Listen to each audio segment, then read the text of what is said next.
All right, welcome to Postpartum Body Basics, 6 weeks to 6 months of getting to fitness after pregnancy. Now, the basis of this program is not the exercises. I know you may have come into it thinking that you're just going to get some safe exercises for postpartum, and while the exercises will be safe, it's not because of the exercises that were chosen. It is because of this video. It is because of strategy. It's not the what you do, it's the how, and that's what we're going to learn here today. So in order to understand the how, you have to understand the anatomy of your core, which is the system in your body that is most drastically impacted by the growth of your baby and uterus within your belly.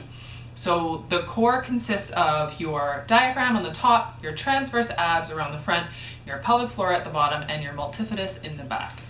The muscles that we're going to focus on for the purpose of this program will be the transverse abs and the pelvic floor, because those are the ones that are most drastically affected. As your belly grows out, the transverse abs expand and sometimes separate with a diastasis, and the pelvic floor gets stretched due to the weight of the baby and through birth if you have a vaginal birth, and your abs get damaged through a cesarean birth if you have a cesarean birth.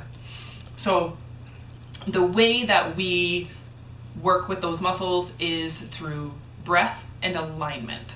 So first I'm going to start by going through breath. So the diaphragm on the top, which is the top half of your core, descends as you take an inhale, which in turn displaces your abdominal contents, so your intestines, your uterus, all the other good things in there, and that pushes out on your abs and down on your pelvic floor, and those muscles have to relax and release in order for that to happen.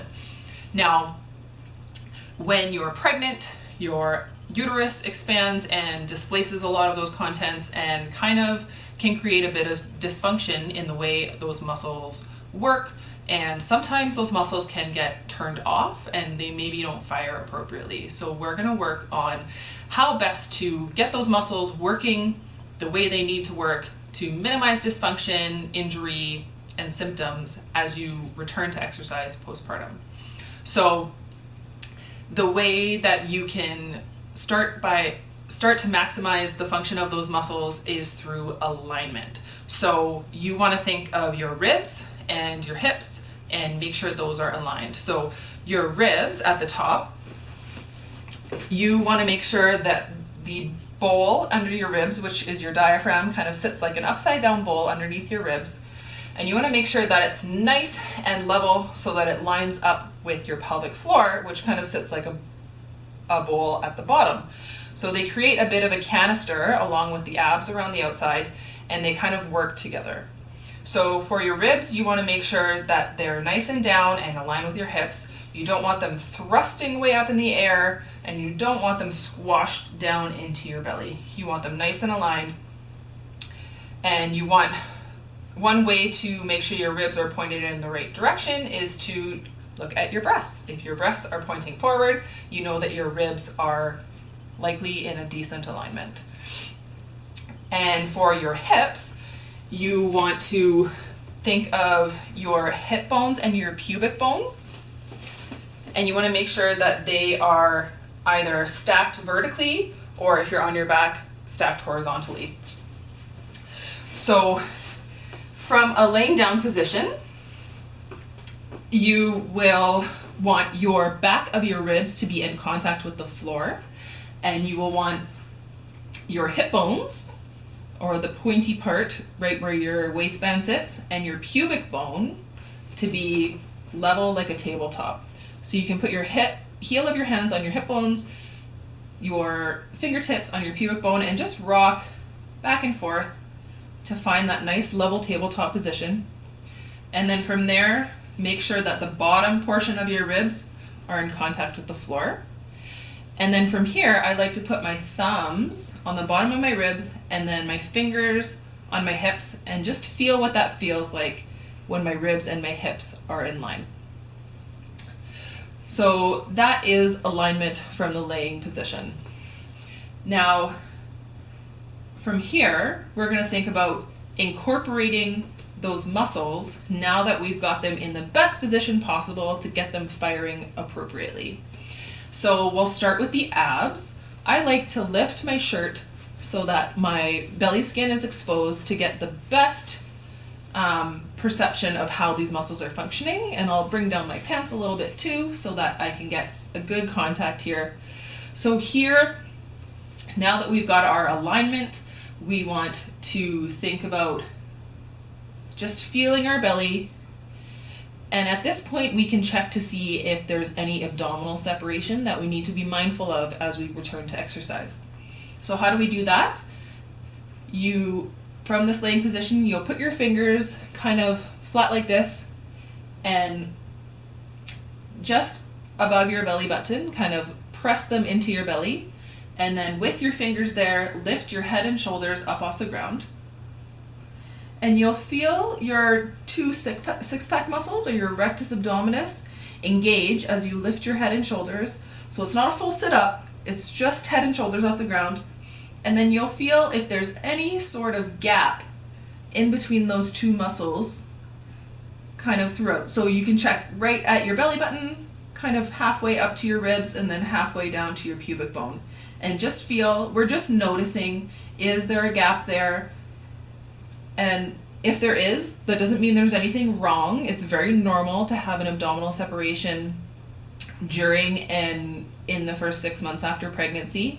If you're more than 6 months postpartum, it's not a big deal. It's definitely something that can be managed, can be worked with. Now, anywhere up to 2 centimeters between those rectus muscles is considered within normal for any woman, pregnant, postpartum, or not. So if you can fit a finger or two in between those 2 muscles, don't worry about it. It's more about the tension that you can feel in that ligament. The linea alba is the name of the ligament that holds the 2 sides of your abdominal wall together, than the distance between the 2 ab muscles. So as we do a little half crunch again, I want you to poke your fingers into that small gap between the rectus and feel, do they sink really far down into your belly? Or does that ligament feel nice and taut and firm? If it's taut and firm, even better. It means you have good tension in that ligament and it's able to transfer load throughout your abdominal wall well. If not, that's just another thing that you're going to need to be mindful of as you return to exercise postpartum. And strategy for that is going to be incorporated throughout this program. So how do you incorporate your transverse abs and get those muscles working as you return to exercise? So I want you to place your hands on either side of your belly with your fingertips kind of pointing towards your belly button. And then as you inhale, feel your belly fill with air and feel those fingers just gently separate. And then as you exhale, you'll feel them come back together. And then same thing at the top. And then same thing right inside your hip bones.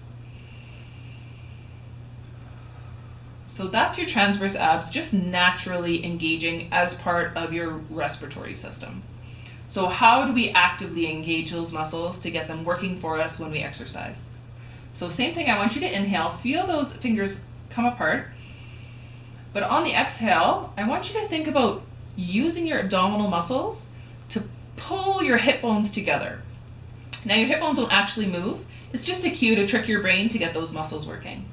Another cue that works for some women is to imagine you're putting on a pair of jeans that maybe is a couple sizes too small, and you don't want to pinch your belly skin as you do up the zipper, so you're really tightening everything up to get that belly skin out of the way.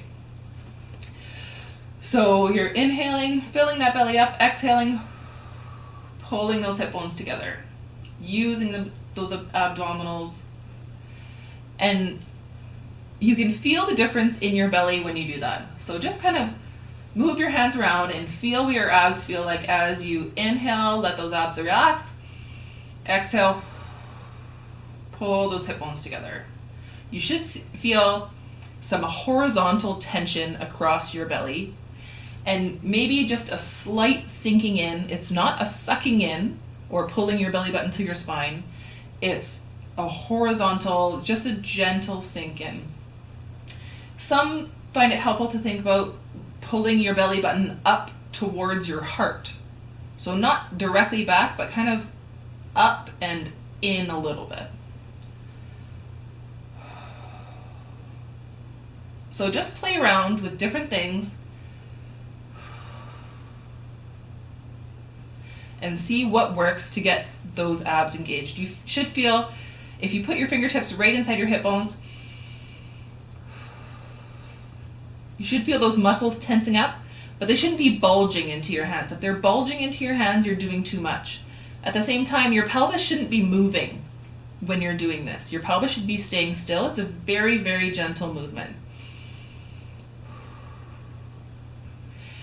And now that you've got those transverse abs turned on, you may have noticed that your pelvic floor has joined in. Because they're all part of the same system, the pelvic floor tends to turn on when you turn on your transverse abs.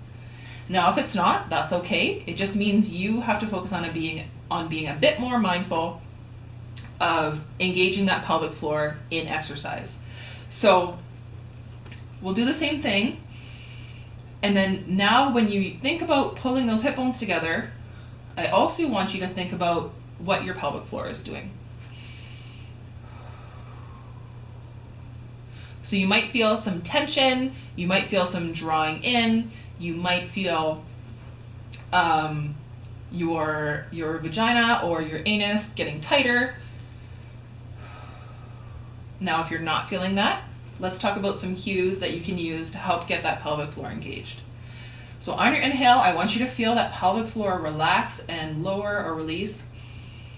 And then as you exhale, think about like you're trying to stop the flow of pee, or like you're trying to hold in a fart, or like your tampon is falling out and you're trying to keep it in. Inhale, relax and lower. Exhale, think about the cue that connects with you most. And just that gentle drawing in. It's not a pushing out, it's a drawing in and up. And like I said, you shouldn't be able to see it happening. If you were to insert a finger, you should be able to feel it, but I'm not going to ask you to do that here now. You may want to try it on your own time. But it's just a gentle lift. And the reason we do this on an exhale is because exhaling allows that diaphragm to push up and out of your abdominal cavity, which cues the automatic system that allows those muscles to fire a little bit easier. So we're going to incorporate that ab contraction and that pelvic floor contraction with the exhale breath in all of the exercises that we do in this program. So in order to practice that, we're going to do just some gentle heel slides just to get used to moving with that strategy.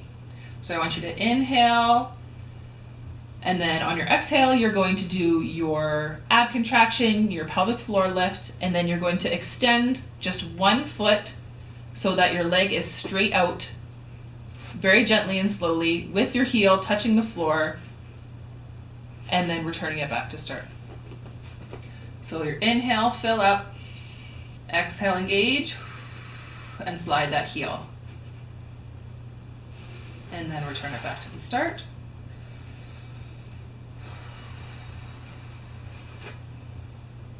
And I want you to be exhaling throughout the movement.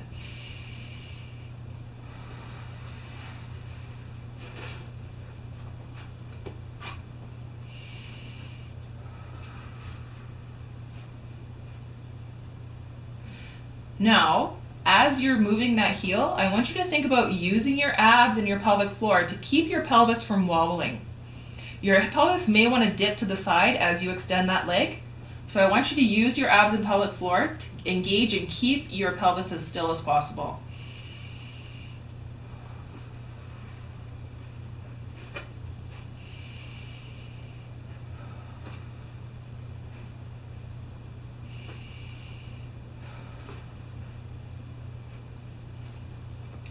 Now I want you to stick with this and only this until you feel confident that you can do this movement without your pelvis rocking or without feeling like you need to compensate by bracing with your hands or really pushing down with your foot that you're not moving. This is the very, very start in returning to exercise after pregnancy and postpartum. Now, if you feel that you can do that really easily without needing to brace or compensate, we're going to come up and just incorporate it into a bit of a more challenging movement. So up onto your hands and knees. Here we're going to find our neutral again.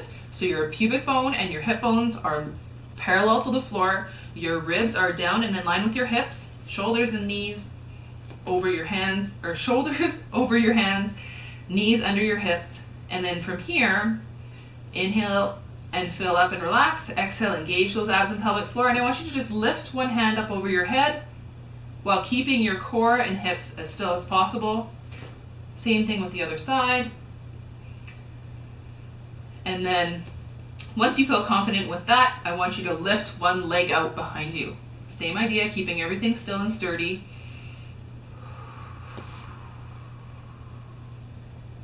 Using your abs and your pelvic floor to support your pelvis to keep it from rocking.